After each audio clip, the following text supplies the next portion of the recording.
नमस्कार। आज मेरे पास है 2 चीज़ें।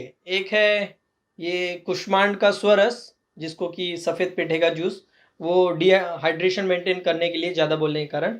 और दूसरी चीज़ है ये अष्टांग संग्रह। जी हाँ, अष्टांग संग्रह। हम जब अपने कॉलेज टाइम पे थे तो हमारे सिलेबस में जो आया था वो अष्टांग हृदय आया था। हमें अलग 3 साल, डेढ़ साल के 3 ऐसे एग्ज़ाम्स थे हमारे। तो first year, second year, third year BAMS में। तो जो पहले साल में जो पहला डेढ़ साल का होता है, उसमें हमें अष्टांग हृदय आया था, तो संग्रह पढ़ने का उतना टाइम नहीं मिला। पर जब एग्ज़ाम से पर जब कॉलेज से बाहर आए और बाद में अष्टांग संग्रह पढ़ा, ये कमाल की चीज़ है और बहुत कुछ इसमें आपको सीखने मिलेगा। इसमें आज मैं आपको एक नई चीज़ आपके साथ शेयर करना चाहता हूँ और वो है कि आयुर्वेद कैसे काम करता है। जी हाँ, आप में से बहुत सारे लोगों को आयुर्वेद को लेकर कन्फ्यूज़न रहता है कि आयुर्वेद कैसे काम करता है, आयुर्वेद के सोचने की क्या विधि है, या आयुर्वेद ऐसा है क्या कि मुझे फैटी लीवर की दवा बताओ, तो लीवर के लिए कोई दवाई उठाई और वो उठाकर दे दी और वो हो गया, जैसे कि भूमि अम्ल की उठाकर दे दिया, या फिर आरोग्यवर्धिनी उठाकर दे दिया, पुनर्नवा मंडूर दे दिया। या आजकल टीवी पे बहुत बार देखने मिलता है कि कोई फ़ोन करता है कि मुझे ये तकलीफ है, और जो भी वहाँ पर बैठे रहता है वो बोल देता है बस चंद्र प्रभावटी खा लेना, आरोग्यवर्धिनी खा लेना, पुनर्नवा मंडूर खा लेना, आंवला एलोवेरा का जूस पी लेना, तुलसी का काढ़ा ले लेना, पारिजात ले लेना, ऐसा-ऐसा कर लेना। बिना उसका कारण जाने, उसको बीमारी क्यों हुई है, उसका कारण क्या है, वो क्यों बीमार हुआ, वो जाने बस। इस तरह से आयुर्वेद काम करता है क्या? नहीं। तो आज की वीडियो में हम जानेंगे कि आयुर्वेद किस तरह काम करता है। ये आपको जानना इसलिए इम्पोर्टेंट है कि अगर आप कभी भी फ्यूचर में आयुर्वेद का इलाज कराने जा रहे हैं, तो उस टाइम पे आपके दिमाग में ये बात अगर क्लियर नहीं रहेगी, तो आप हमेशा कंफ्यूज रहेंगे ये लेकर कि बस कोई बीमारी का नाम और उसके लिए दवा, यही आयुर्वेद है। पर आयुर्वेद इससे कई गुना ज़्यादा है। वो क्या है?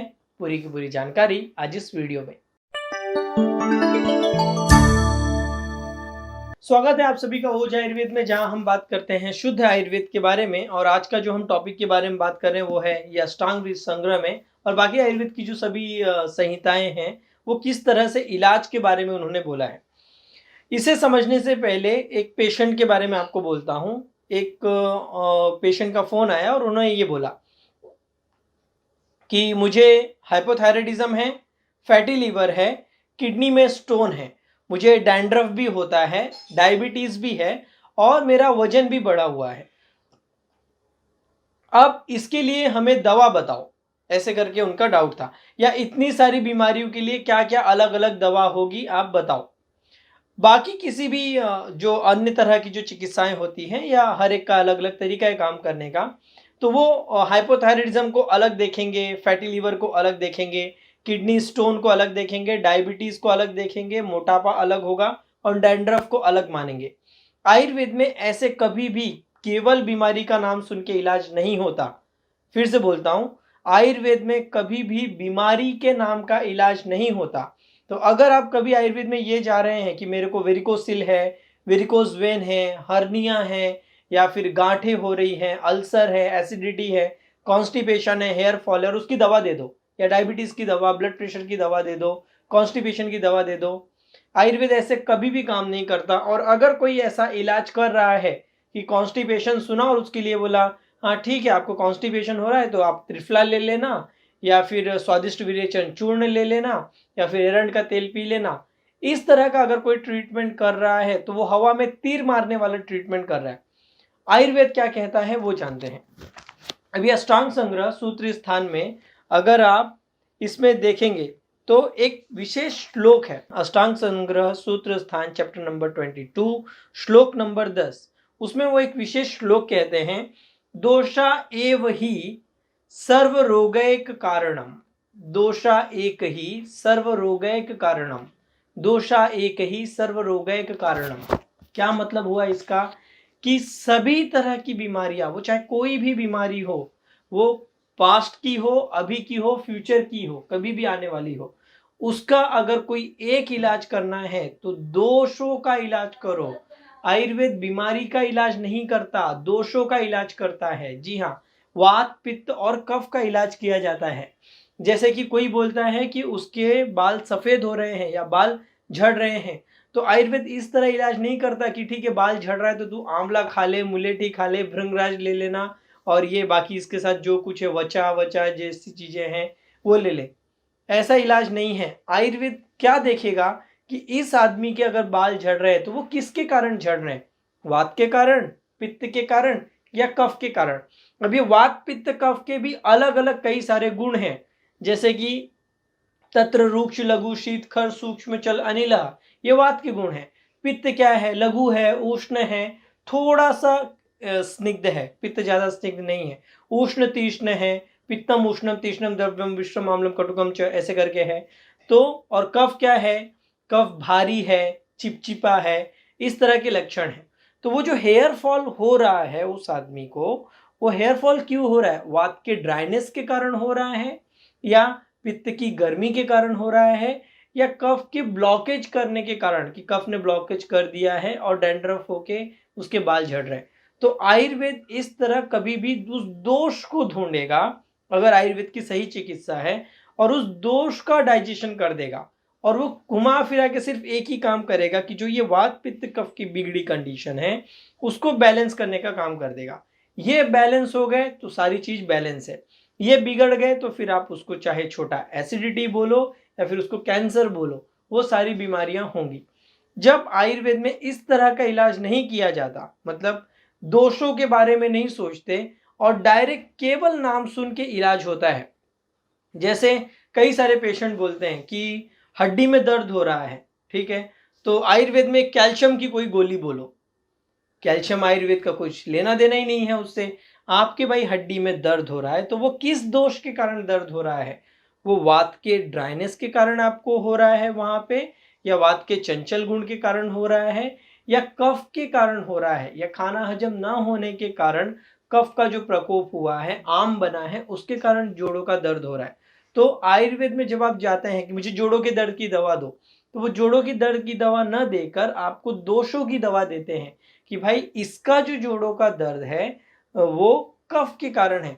आपने बहुत बार ना एक बात सुनी होगी आयुर्वेद को लेकर कि आयुर्वेद जड़ से इलाज करता है। तो जड़ मतलब क्या, कि कौन सी चीज को हम जड़ बोलेंगे, तो जड़ से इलाज करना इसका मतलब दोषों का इलाज करना। वात पित्त कफ ये जो तीन दोष है इनका जो इलाज करना है वही जड़ से इलाज करना है, और बाकी कुछ भी नहीं होता।